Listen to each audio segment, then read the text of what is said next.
Showtime. Hello, everyone. Good morning or good day, wherever you are in this beautiful world. We are coming to you with our special Sama Saturday. As you may know, we come with information, with content, with inspiration and love for our furry friends and companion animals in our lives every Saturday, 10 a.m. Pacific time. My name is Amanda Ree, and I'm the founder of Sama Dog, and I absolutely love being able to bring all of this great content forward to all of you and these experts. I love, of course, learning all of this myself, and I know, because I know so many of you very well, you really not only receive all of this information and are inspired by it, but you implement it when you're back at home with your animals, and they, therefore, are feeling happier and healthier than ever before. And I couldn't be more happy to be part of a community that's bringing that to you.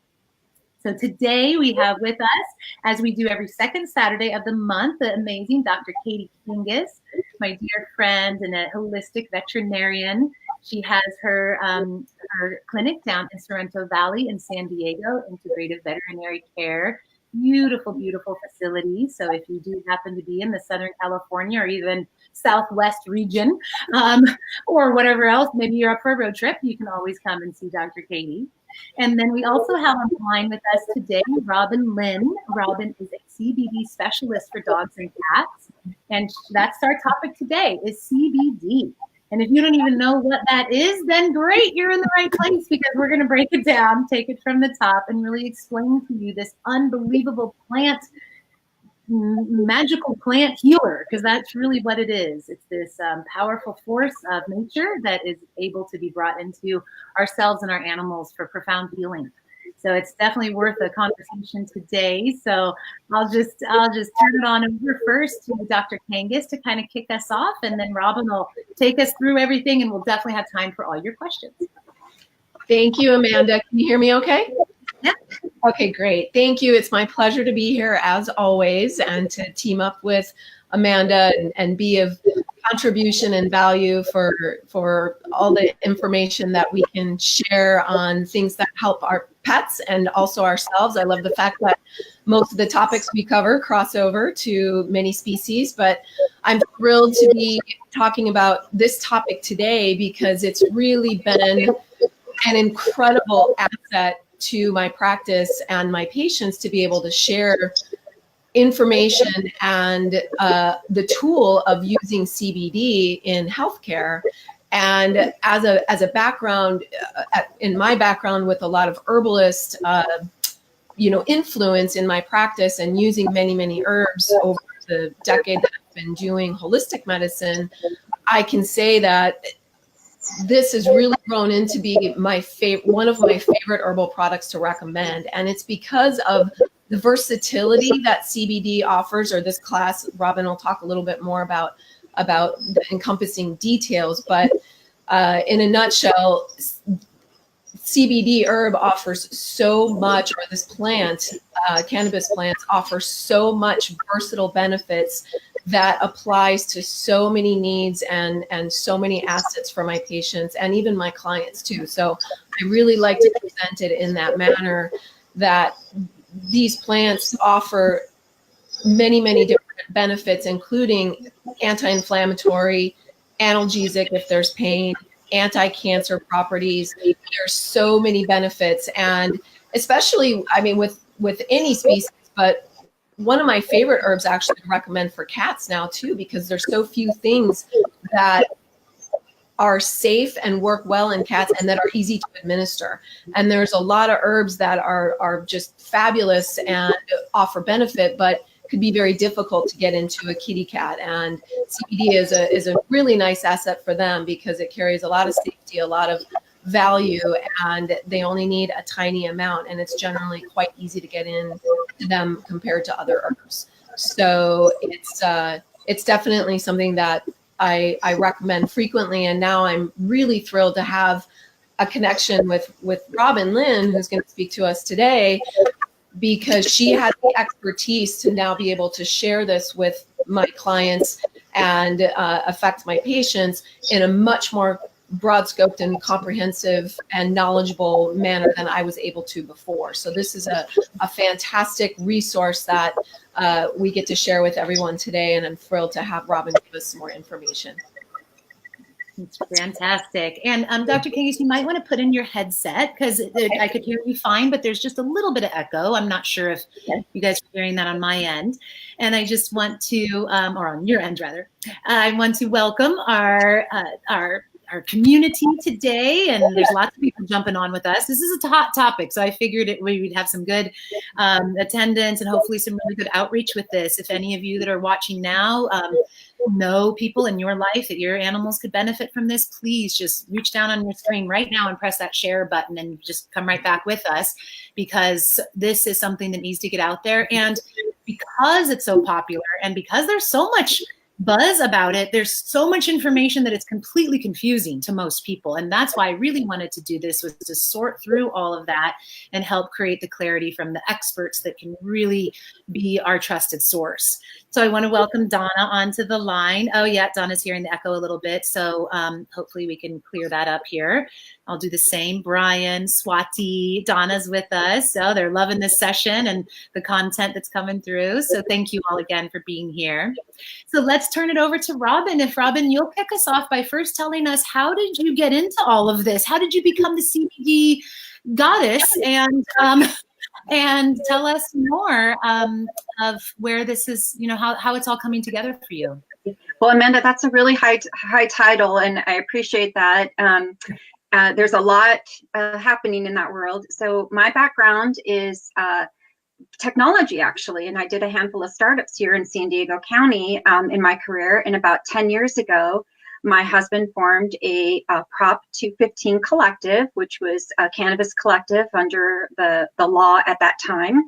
And he said, come in with me and let's do this together. And as I was helping people pick cannabis products under the medical law, I realized how little I knew.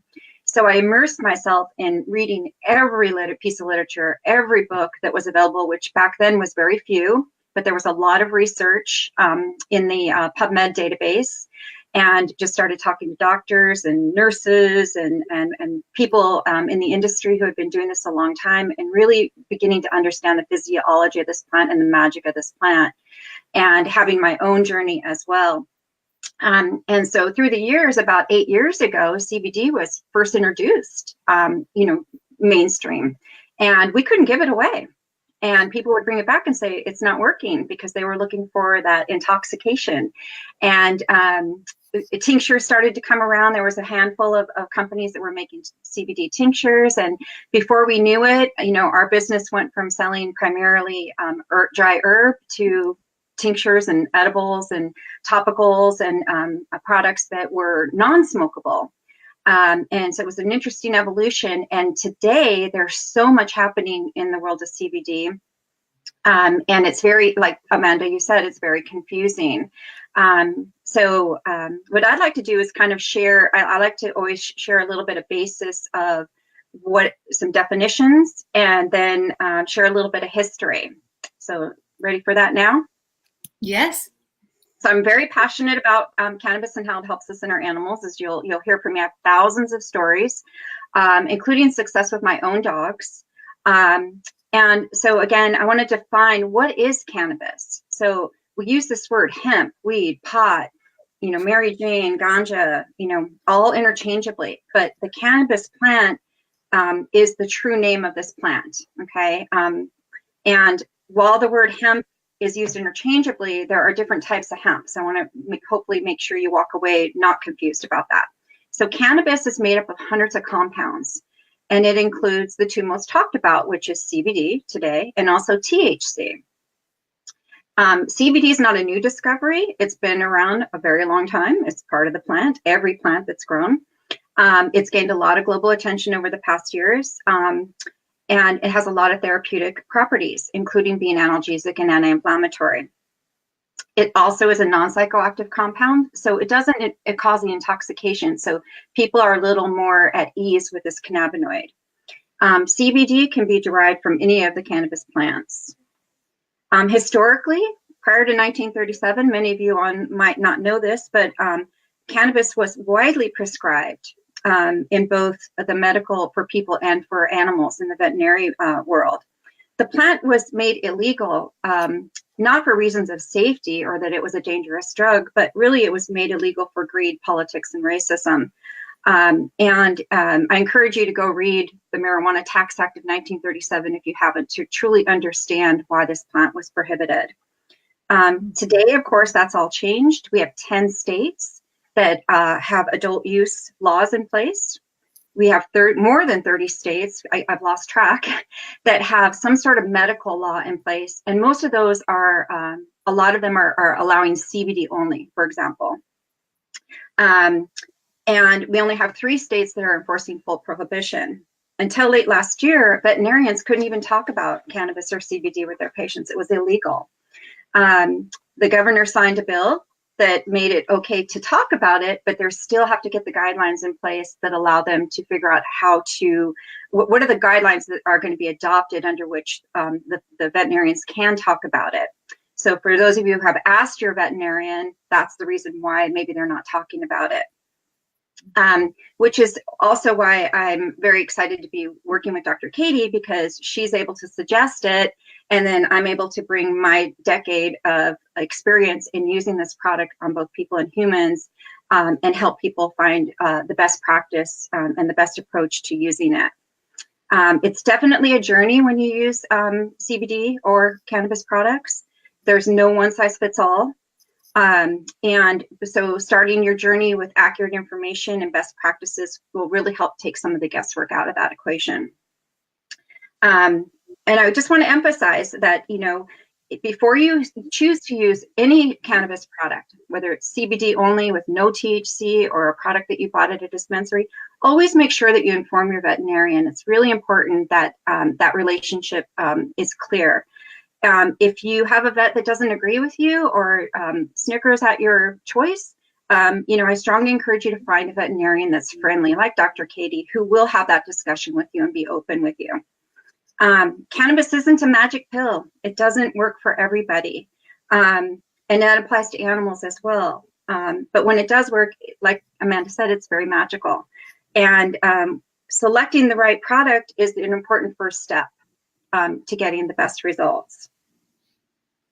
So, and I can interject right here too, and just say that that's what's been such an asset for my patients, is that you know, now Robbin can give a very individualized guidance so that the best product can be selected. Because a lot of clients may tell me, oh, I bought this at the pet store, I bought this online and it didn't seem to work. And a lot of first of all, the labeling is confusing. Most of the time people, from what I can assess, are not dosing correctly. I always encourage them to get a consult with Robbin so that they can be not only guided to a good product selection, but how to use it properly too. So this is just such a wonderful, asset to have. Thank you, Katie.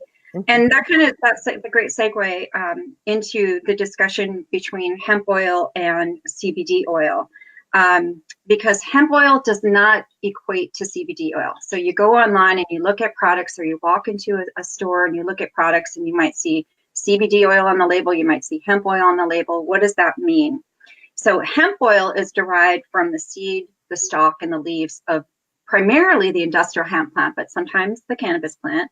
But it doesn't necessarily contain CBD in any concentration that might be beneficial. Hemp seeds have great nutritional value for us, for example. CBD oils are always going to be derived from the cannabis plant, that cannabis plant that's rich in all those compounds I mentioned a minute ago. So if you, for example, if you purchase at a mainstream store, let's say you walk into Fraser Farms or your local natural market, you'll likely be getting products that are rich in CBD that are derived from either industrial hemp or therapeutic hemp. Hemp is simply defined, and this is by the federal government standard, as cannabis that's grown with THC of less than 0.3%, okay? Cannabis, on the other hand, is always going to have concentrations of THC greater than 0.3%. So what does that really mean? It's a very tiny amount. What it means is that you're pretty much guaranteed that there's not going to be any intoxication at those levels, okay? If you purchase online, let's say you go on Amazon, for example, you're going to see hundreds of hemp oil hits. But you're going to have to do some digging to find out if there's actually CBD in those products. Again, the laws are complicated, and they're in a state of great change right now. So how do you have two options to figure out what's going on. One, you can contact the manufacturer and ask for what is called the Certificate of Analysis, or COA, and that will reveal to you exactly what's in that product and in what concentrations. So you'll know, it'll say cannabidiol on that report. Or again, that's part of our service, is we vet those products for people, and we have a huge database of different products and what's in them and where they're coming from. And again, we can help you navigate that. When you're picking a product for your pet, it's okay to be a snob. And I encourage that because we all want what's best for our animals, and we want what's best for ourselves too, hopefully.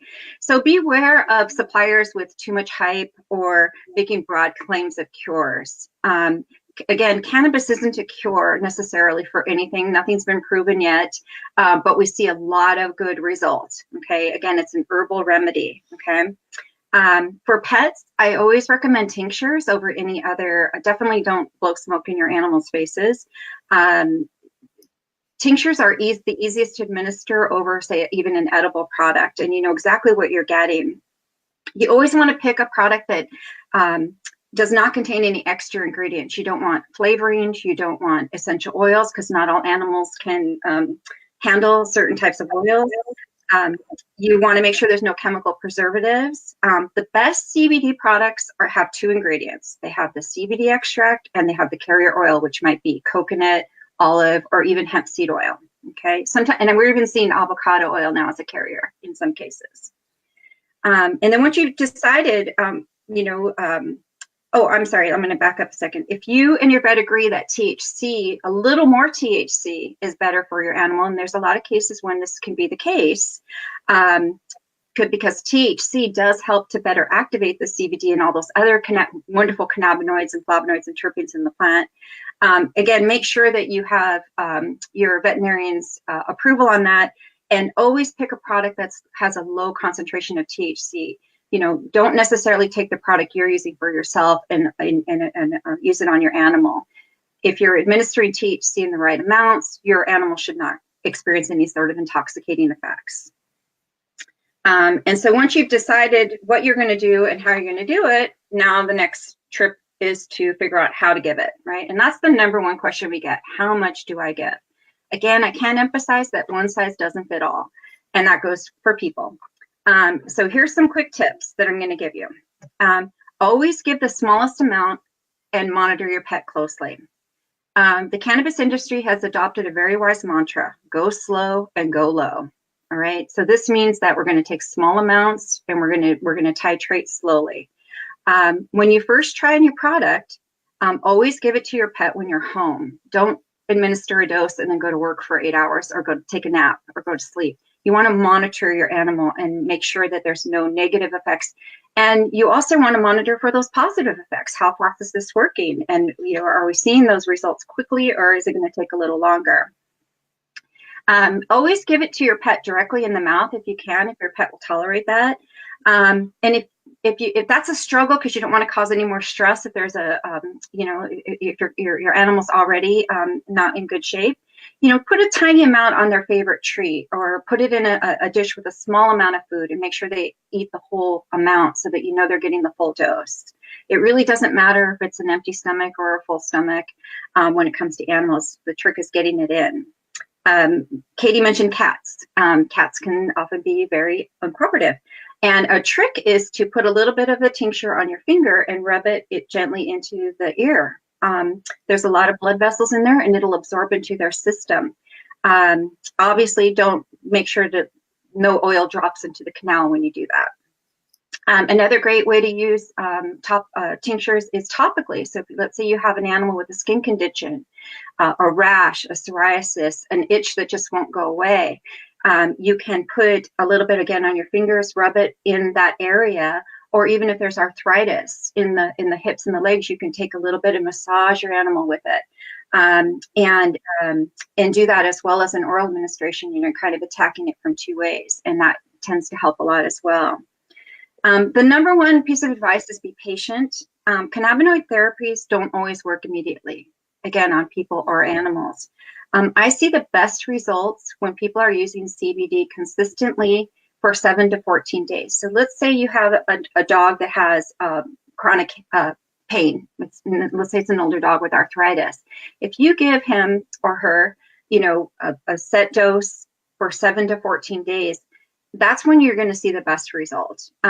It won't always work the first day. I do get phone calls the next day that says, wow, this is amazing. It's a miracle. And I say, no, it's science. And then other people call very frustrated. And then that's when we have to switch or shift the amount of cannabinoids that are being given. Dogs are the most sensitive mammal on the planet in terms of THC. So you always want to be very careful, especially with the little dogs.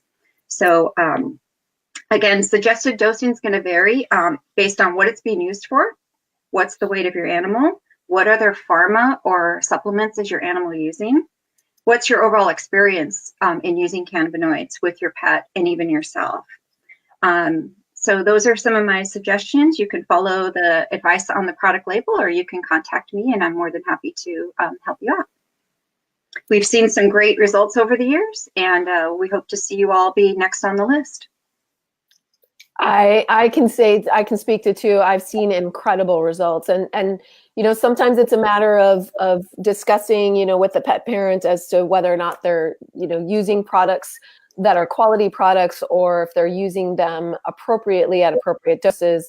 But I have had numerous, as Robbin mentioned, thousands of stories. I've had hundreds at least of people giving incredible feedback of this being an absolute life changer for their pets. And so the applications and the ability of this, plant medicine to make huge impact for quality of life and health and, longevity and comfort is really quite amazing. So for us all to get more educated is high value for keeping our pets happy and ourselves too. And it's nice that sometimes broaching this discussion with my clients, actually, in some circumstances, they're already taking CBD for themselves or somebody in the family, and they're like, wow, I just need to know how to apply this to my pets. And then in other cases, we're talking about it for their pets and going over all the benefits of this type of plant medicine. And they're like, wow, I could really use this for myself or my family as well. So it's kind of nice that, everybody gets to benefit from, this information and the applications that it has for everyone. So thank you, Robbin. Actually, if I could ask a couple of questions with the topicals that you mentioned when, putting it on maybe sore areas of the body, or applying it topically, I should say. To clarify, you're talking about using an oral tincture and just putting that topically, right? Because there are creams and things that are made as well. Do you recommend both of them in different scenarios, or would you be sticking with an oral product that you're actually applying topically? So again, I go back to that less is more, and especially with animals, because so many different ingredients can have adverse effects on animals. So the tincture is your best choice for using topically, because you know exactly what it is. So if there's another bad reaction, okay, it's one thing or the other. It's the coconut oil or the extract, and then you switch, products with carriers. But the other thing is that the animal's going to lick it off, right? You're going to apply it, but they're going to lick it. So the idea is that if you use a topical that's prepared, there might be ingredients in there that aren't going to be good for them to ingest. So that I always just say use the tincture. Mm-hmm. Okay, and then they're getting it kind of from both directions. I'd like to share just a quick story. And it was actually a client I met at your fair, Katie, last month. And she came and talked to me about her cat that was named, I believe, Turtle. And Turtle had a problem because S-E-A, was the dominant cat in the household, and she didn't like Turtle. And Turtle was ripping his hair out, literally, and in clumps. And so when we talked about Turtle, I suggested that she also give some to C, because it might mellow her out. and lessen her anxiety over Turtle being in the house, and they might all benefit. So again, a good example of everyone can benefit sometimes. Mm-hmm. Fantastic. And I like your clarification for the topical use. That's what I, thought as well, with my knowledge of a lot of topical products having either menthol in them, or like you said, something that may either not be safe for topical absorption in the pet, but also may not be safe or appropriate for them to be licking it and ingesting it. So I love that clarification for everybody. And then the other thing I wanted to ask too, just for the benefit of all as well, is reactions that people, when you said, obviously it's very wise with any supplement, drug, plant medicine, doesn't matter. When you're first using something for your pet, initially you don't want to give a dose of anything and then go away and be absent or be asleep. So that's always wise advice, no matter what we're talking about. But in my, professional experience thus far with pets that are taking this, if there's no THC in it at all, and it's just a CBD product, I really haven't seen any negative reactions other than getting sleepy if they start with a higher dose. And that's why Robbin's, teaching us go low and slow to start, and then we can gradually titrate up, which is what I always recommend as well.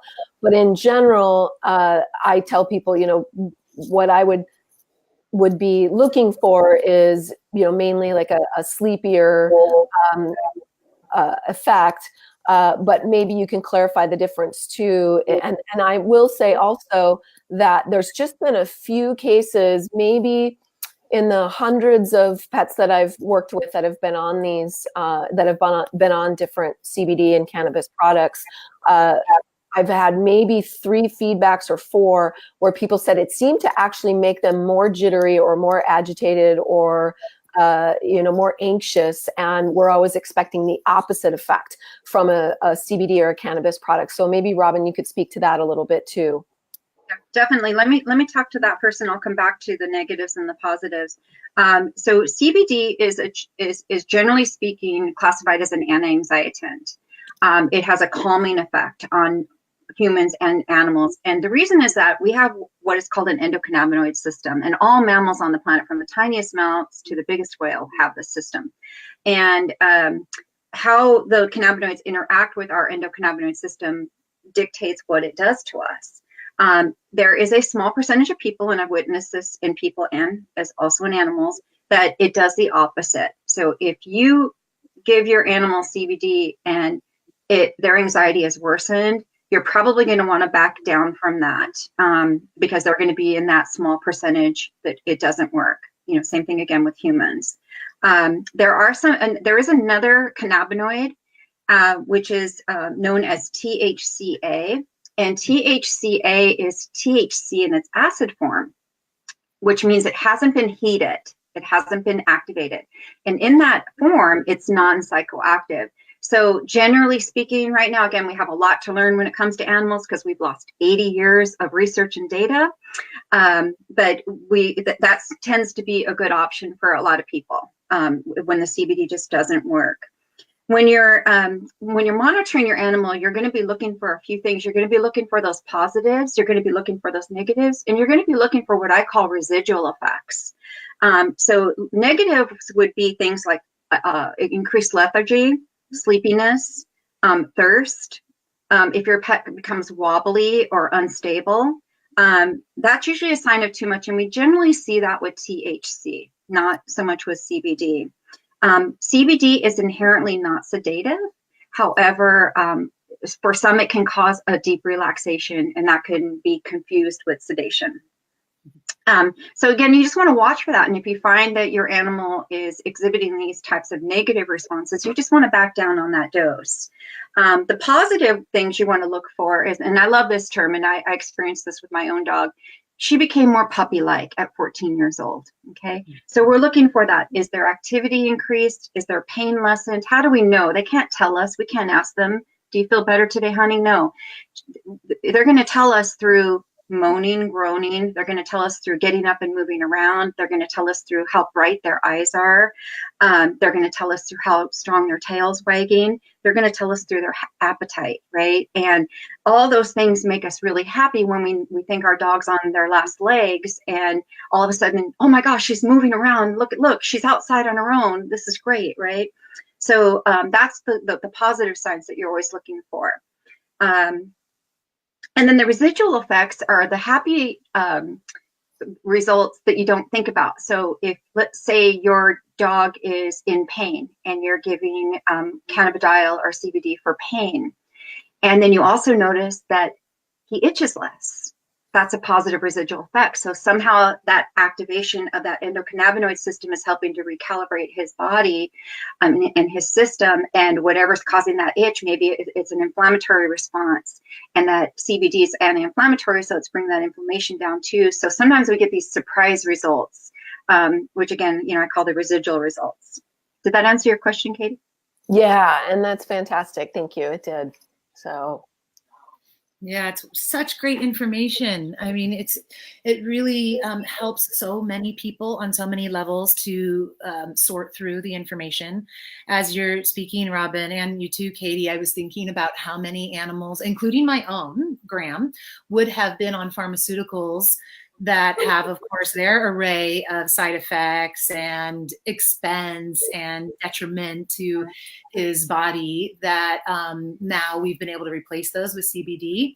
And I mean, not only is he off all of those other meds, he's benefiting, his seizures are totally under control, but he's receiving all the benefits of the cannabinoids that help everything from his gut to his brain to his inflammation to his skin and everything else. So it's really, it's not even close to be able to compare this kind of natural healing product to a chemical compound product. It's light years of difference. So do you want to just share a little bit of that, of some of the experiences you've had of animals being able to come off some medications with the CBD?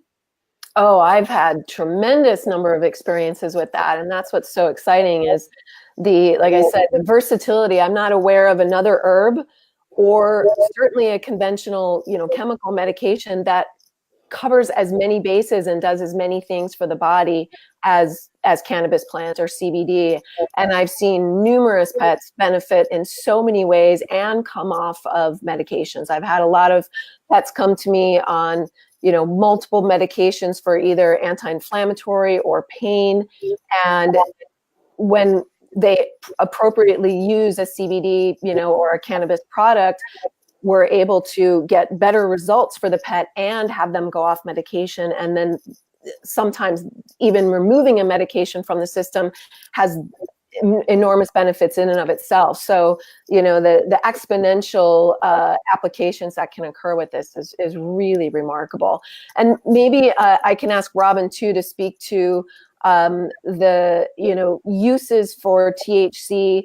Before I had Robbin as a resource for people, I would really try to keep my conversation more to CBD because I didn't have enough experience with THC to feel comfortable even directing people to that. But what I would typically explain to people is CBD by itself with no THC component is still incredibly medicinal and offers so many benefits that if you're just using that, you can feel really, pretty confident about the safety of it. And it still has the anti-inflammatory benefits, which all disease is inflammation. So that is huge in and of itself.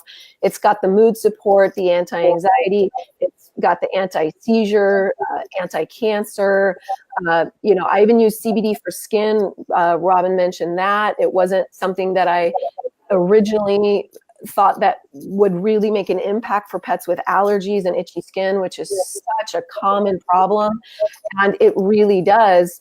But what I would tend to tell people is, you can definitely still make a case for having a product with THC in it, especially if you have, if your pet has, big time pain or cancer or seizures or something that is a little more of an advanced health issue, but I just didn't have the resources to direct them to something appropriate.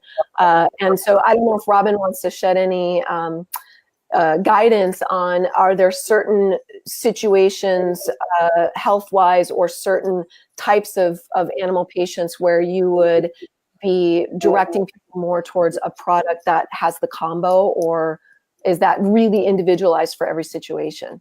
Okay, so there's kind of a long answer here, but so first I want to say that CBD and THC are best friends and they need each other. So you get, this is a question we get. I heard that I need a little THC. Even that 0.3%, when they extract that CBD from the cannabis plant, there's hundreds of compounds. There's cannabinoids, there's flavonoids, there's terpenes in that plant. All of those are working in concert together. So Dr. Silver is a great example of, he's a veterinarian in Colorado who formulated a product called PharmRx, and they have purposely pulled the THC out of that product because of the sensitivity to dogs. So that was their logic behind that. But it has all those other compounds in it that are still helping to activate that CBD. It's not just the THC that helps to activate it. So looking at that as the whole picture. So I like Dr. Ethan Russo, who's one of the leading researchers and physicians in the cannabis world. You know, he says 2 + 2 = 8. And that's that exponential value of all of those compounds being together, you know, which is why I lean toward that. So just like with people a lot of people that I work with are afraid of THC. They're terrified of it because they don't understand it. They've never had all they have to go on is what they see in TV and in the movies. They have no basis personally. And animals are going to be the same way. So we generally start at CBD.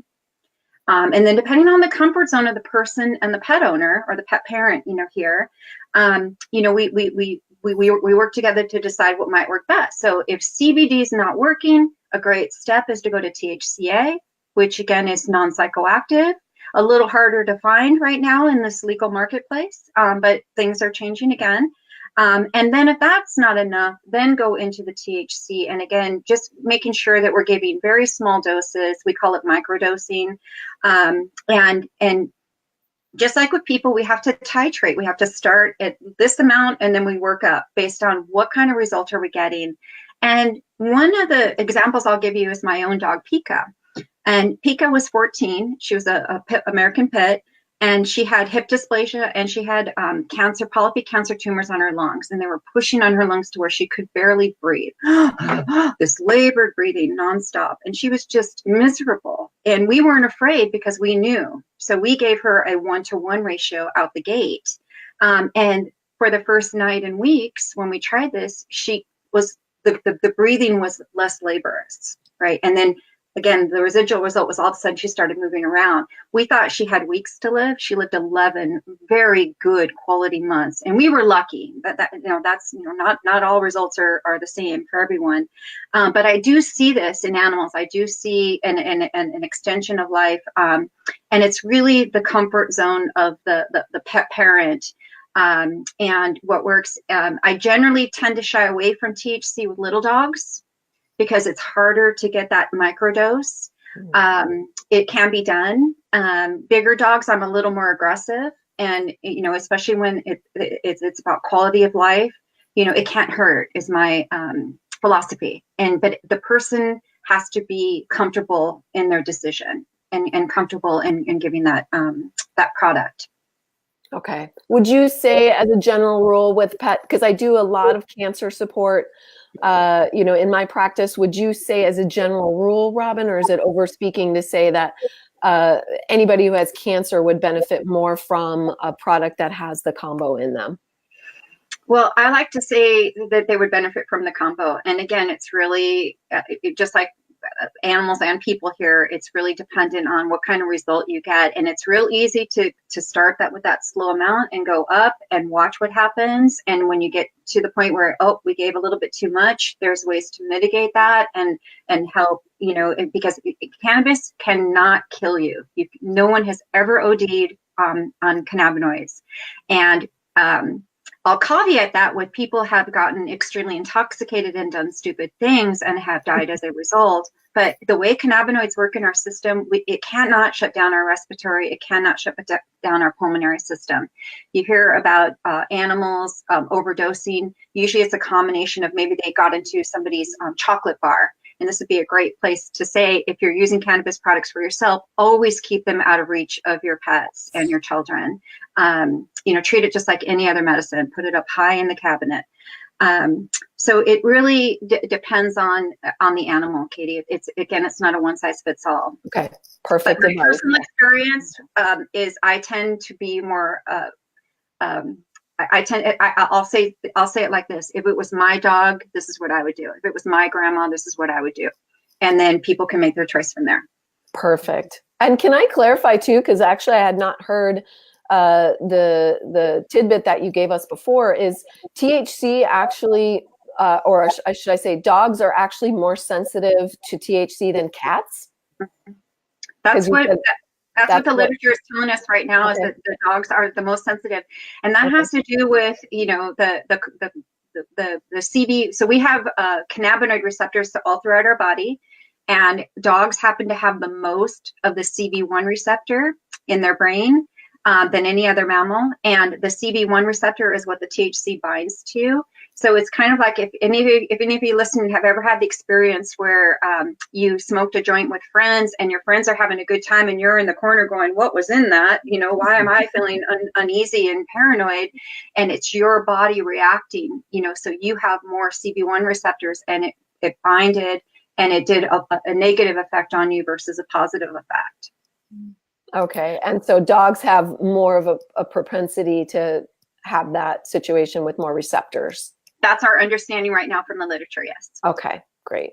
That said, and that's great information. That said, I've seen, like Robbin said, people can die from alcohol and all these kinds of other things that generally people don't have fear over because they're so, commonly utilized. But still, cannabis plant medicine is so safe as a general rule, way safer than conventional medications as a general rule. But it's still very important that we know, have as much knowledge as we can so we can use them appropriately and safely and effectively. So thank you so much. It's so great. This information is fascinating. I can see that I'm not alone in feeling this way, because we have a lot of people on this time and a lot of questions and comments. So you can just see that this is something that, as profound as we're sharing, it is being received as profoundly. This is something that can change the lives of so many of us. And for all the hype that's out there about it, it's one of those things that actually is worth all that hype. And that's why, having this scientific conversation to be able to supply our community with this information is key. So they're loving it. Let's just hear from a couple of them. And thank you all again for being on the line with us. Thank you for engaging in all of this. Do share this out with your community, as you can tell, and you're hearing that this is something that can help every single being on the planet. So there is no reason why we should keep this to ourselves. Please, you never know who it's going to land on. You never know who's going to scroll by on Facebook and just watch a few minutes of this and realize that this can be exactly what they've been looking for, and they'll get it in such a wonderful format, as far as credible. So thank you again. Let's just hear from a couple of you. It's really cool with this format. We can, on Be Live, we can put up the comments. So Stacy says, my 12-year-old cockapoo has a horrible episode of geriatric vestibular disease and couldn't walk without falling over. He's off all medications except for CBD with low THC, which has given him back his quality of life, and he's now going up and down stairs and running around. He is a happy camper once again. Wow, Stacy, that's fantastic. What a story. Very fantastic. Thank you for sharing. That says a lot, Yep, so many of those stories out there. Mm-hmm. I have a friend that recently had a beagle with this huge tumor that was growing here on the chest. And I suggested CBD really as kind of end of life, just helping this animal to be more comfortable, because it was just, in pain and just suffering. And so she gave some strong CBD. And I tell you, in 2 weeks, and Andrea, if you're on the line, you should share this story too. The huge tumor went down within 2 weeks, and the dog's running around playing like a puppy again. And, you guys know it. You hear these stories constantly. Yep. So the results we see are incredible. Amazing. I want to interject. Stacy happens to be a client of mine, and the good news is also that you don't have to necessarily give your animals this for the rest of their life every single day. So Max, who is the animal she was referring to, actually doesn't even take CBD every single day anymore. In fact, we just spoke this week about just giving him a maintenance dose every once a week, and then if his symptoms come back, to double down. So that's another thing that we really didn't discuss. Fantastic. Yeah. Great to know. I didn't realize that. Thank you, Stacy. Julie has a question here. Would there be any benefit for a cat that has a nasal polyp, which is causing chronic sinus issues, sneezing, and snotty nose? I would say yes, and Robbin may have more details to offer us. But again, that's inflammatory, and perhaps as we've seen, other masses shrink. It's possible that the use of CBD or cannabis could potentially help that mass to shrink a little bit, but certainly regardless, it can help to address the secondary inflammation that's occurring throughout the sinus cavity and even the nose, as well as elsewhere in the body. There may be, a more chronic inflammatory pattern that is playing a role in this as well. So body-wide benefits, and I would say yes. Do you have some detail to add to that, Robbin? Well, we just had a really great success. We were talking before we came online here, Katie, that I had some stories to share, and that happened to be a cat with a nasal polyp. So interesting that this has come up again. Wow, and what we found was the cat was this particular cat was being given very high doses of CBD, and the drippage went from greenish yellow to clear to, she was wiping his nose 30 times a day, to now she's doing it, 2 or 3 times a day. But we also just moved this kitty to some THCA.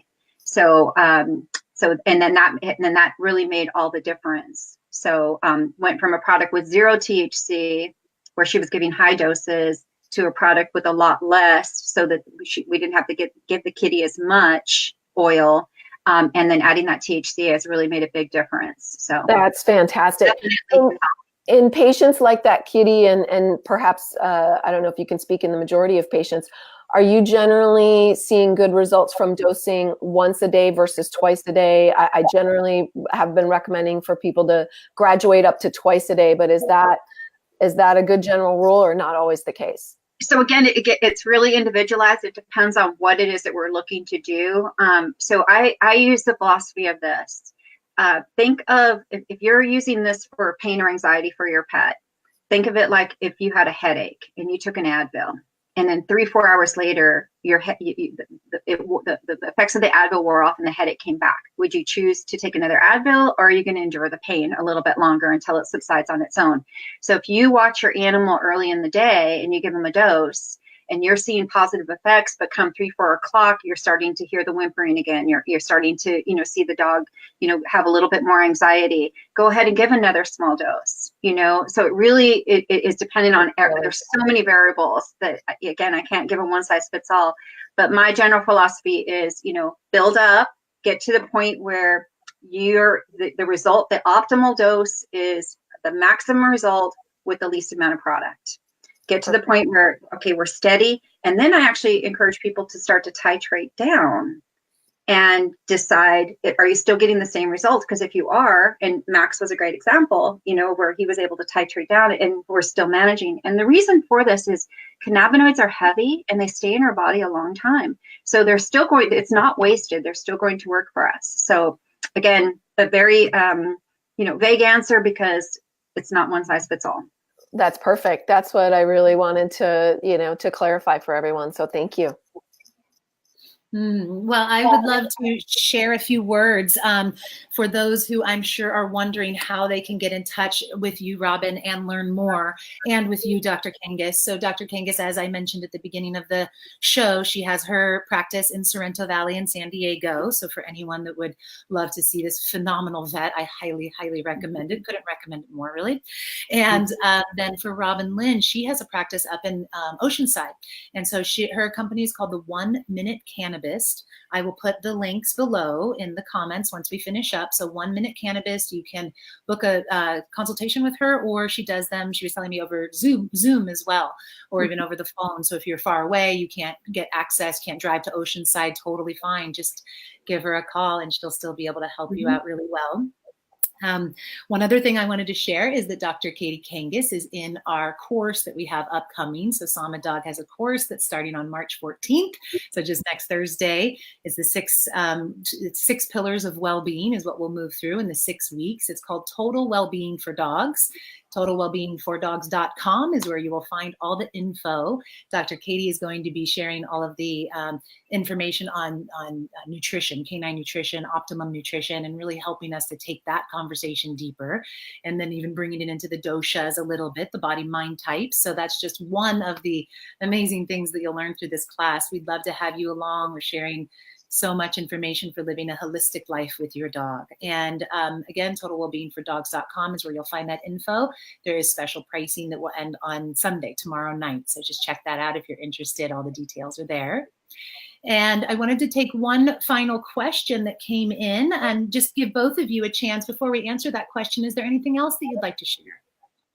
I would love to add, first of all, it's my pleasure that I'm going to get to contribute to the Total Wellbeing course. So I'm really thrilled about that. Of course, nutrition is one of my favoriteest topics of all time. But I did also want to let everyone know that Robbin is going to be doing a presentation at my practice at Integrative Veterinary Care the last Saturday of the month. So that'll be tagged in on Facebook as well. But that'll be in the afternoon on March 30th from 2 to 4 p.m. And we are taking RSVPs because there will be a limited amount of space, but it's a free event and be a fabulous presentation with Robbin giving us more information. So we look forward to that. It's great. And I'll make sure I put that link below as well so people can tag right into the invite. Thank you, Amanda and Katie. And thanks for having me on today. Like I said, I'm very passionate about this. The more information that we can get to the people, my best advice to all of you is just be patient. Again, don't try it once and it didn't work and give up. You have to be persistent. You have to give the body a time to allow that CBD to go to work in the system. And all of us are going to be a little bit unique in how many days that's going to take. And generally, like I said, I see it 7 to 14 days, usually with animals. There's also going to be a full hour CBD. Like I said, I'm very passionate about it. This is a very short program here today, but I spend a full hour on that once a month. And our next course is next Saturday from 11 to 12. So if anyone's interested in that, please click on our link and take a look at that. Perfect. Fabulous. Fantastic. Well, we actually have several more questions. We can go back into it and answer some of them just written, but I did want to just take this last one here is, here we go. Jen asks, is CBD useful to manage diabetes in cats? I don't know if Robbin can shed more light on that. I have not used that clinically for that specific application yet. I have used CBD or have experience with many cat patients on CBD that has helped many things from asthma to, many things, but diabetes, I have not managed a case with that where the patient's on CBD. So I can't speak to that specifically. Can you, Robbin? All I can offer is that there is a lot of evidence to the fact that cannabinoids can help, again, to recalibrate the system. It depends on what type of diabetes it is. And we have seen people get those residual effects with their diabetes when they're using cannabinoids for other reasons. So I would say it could potentially help. Excellent. Mm-hmm. Excellent. Well, thank you again, both of you, Dr. Kangas, Robbin, thank you so much for all the love that you put into this world, all the service, for using your dharma, your purpose on this earth to help so many others. And we are very grateful. Thank you. Mm-hmm.